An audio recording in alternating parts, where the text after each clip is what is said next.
So, Athol, how did you learn all this stuff?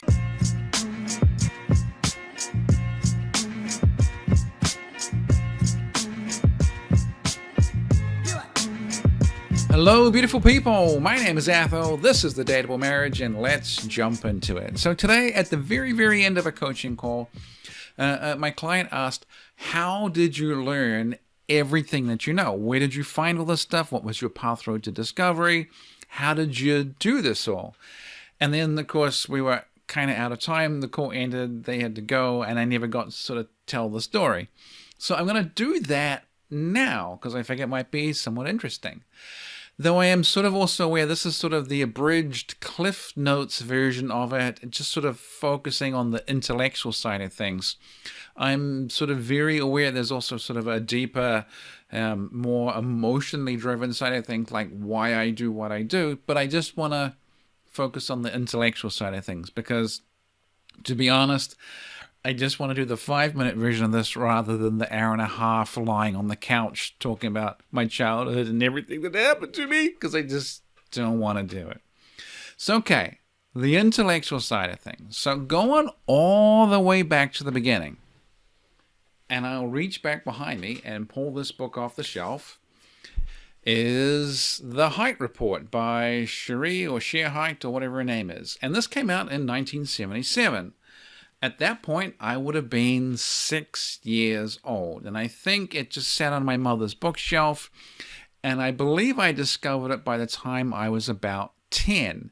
And this whole book is nothing but case studies of what women do to get orgasms and what they do for their sex lives. And it's a very sort of descriptive, and discovering that at age 10, this was kind of sort of like baby's first porn, I guess, and this is what it was, and it just kind of hooked me in. And I've always been amazingly interested in sexuality and relationships, and particularly what it is that women are interested in. So that's pretty much where it all started.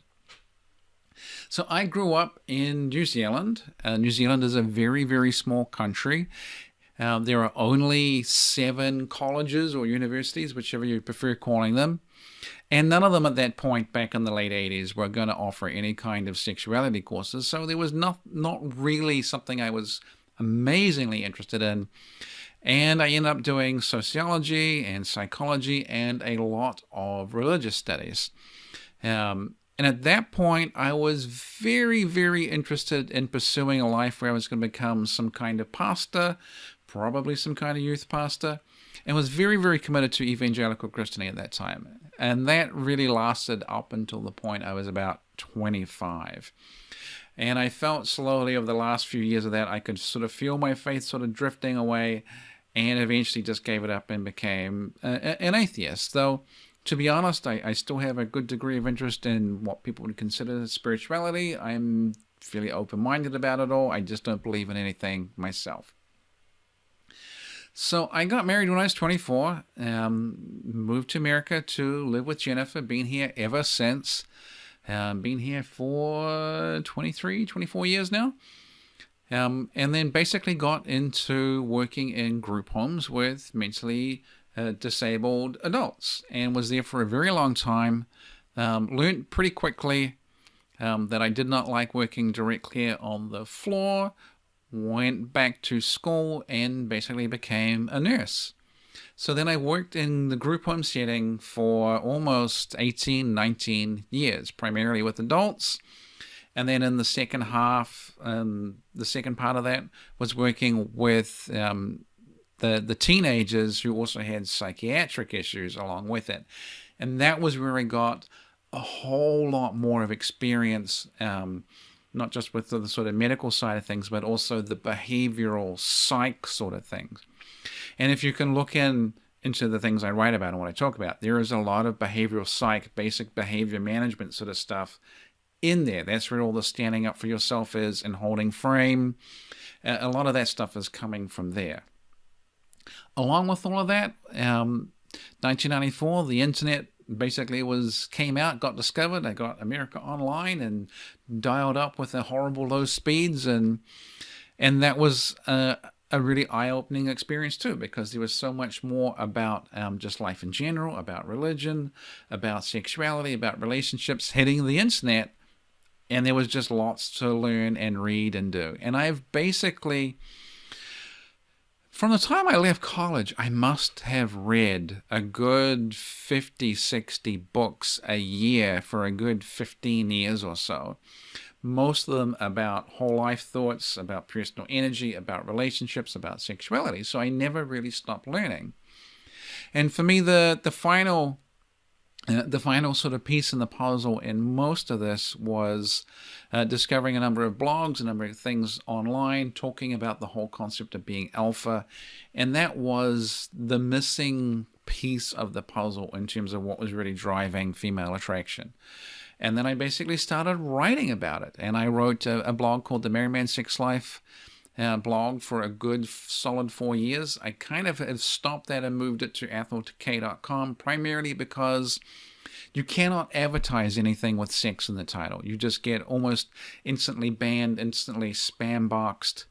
Facebook will never let you advertise anything, and it was getting banned by many sort of public websites that people might use. It was being banned by the military, and you couldn't read it in libraries or airports and a whole bunch of things. So it got spam boxed fairly terribly. The other thing that I started doing in mid 2012 was I basically opened a forum based on the Married Man Sex Life stuff. There was up to about 4,000 people who became members, which sort of sounds larger than it actually is. There was maybe 300 or 400 people that were posting reasonably regularly, once a week, logging in, whatever. And that's where I really got to see many of my ideas sort of playing out in real time, and that helped me sort of develop them, refine them, fine-tune them. And I've also seen a lot of that with the life coaching as well. At this point, I've had well over 300 different clients. I've seen people starting from really bad situations and improve to really good ones. I've seen people start from bad situations and just figure out it's not fixable. So I've gotten to see all my ideas and theories playing out in real time, and I've been able to fine-tune them. So this is basically where I've come from intellectually. I've come from this whole thought of the other thing that was in there too that was really huge and super important is the Enneagram stuff, the personality studies that had been done for a long time. That's been incredibly helpful in understanding everything. So I basically come from this sort of wide-ranging scope of thought. I've come from sociology, I've done some psychology, I've done world religions, I've been religious myself, I have a nursing background, I've done behavioral psych, I've read evolutionary psych, I've had all the internet stuff you could possibly imagine, and I've had the experiences of dealing with hundreds of people one-to-one with coaching and thousands of people through email on the forum. And that's basically everything that has come from. And my true gifts are being able to take everything and tie it all together. And hopefully I've taken that vast morass of stuff and have now come down to a few finely honed tools that really do work. I mean, that's where the chain of seduction models come from. And now for myself, it is just time to stop trying to do it all for free, save everybody in the universe from their woes, and just tune it into some sort of coherent products that are going to be turnkey that people can use and just make their lives better. So that is essentially where it has all come from. It's been a long and winding road, and I think now I'm probably at the place I'm most relaxed about what it is that I'm saying, what I'm doing. And that's about it. And I will talk to you tomorrow.